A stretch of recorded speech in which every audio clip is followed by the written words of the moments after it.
Parts of East Tennessee are covered in a blanket of snow. We saw that does include Cocke County.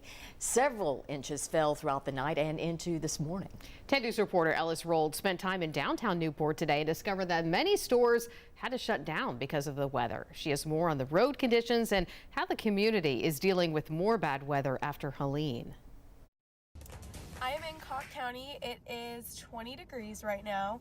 I was hoping to talk to people walking around downtown about what the weather's been like for them, what the roads have been like, but almost all stores are closed except for fast food drive-throughs. So I'm going to go to as many drive-throughs as possible and ask them some questions.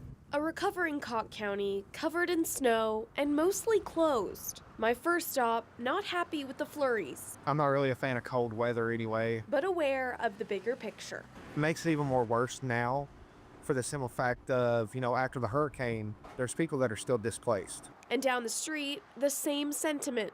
And there's a lot of victims that come through the drive-thru, and it's just hard to see it happen to everybody.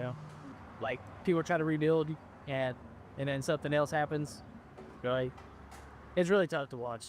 The county's EMA director says anxiety about weather after Helene still lingers. A few doors down had tough commutes. Well, I would like to wait on my boss, Kim, who has a four-wheel drive to come pick me up.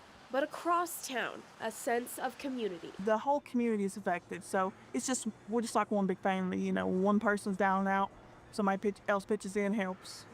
I got to talk to so many different people today about what the roads have been like for them in their neighborhoods, what their commutes have been like, and how this community is staying strong after Helene. I hear that every time I'm in Cocke County. You hear story after story of neighbor helping neighbor. In downtown Newport, I'm Ellis Rold. Now, Cocke County will see some flurries and temperatures are going to plunge into the single digits tonight. So icy roads, that's possible tomorrow. And we should see a warm up, though. 30s, at least we're hoping. Sadly, that's the warm up. All right. Well.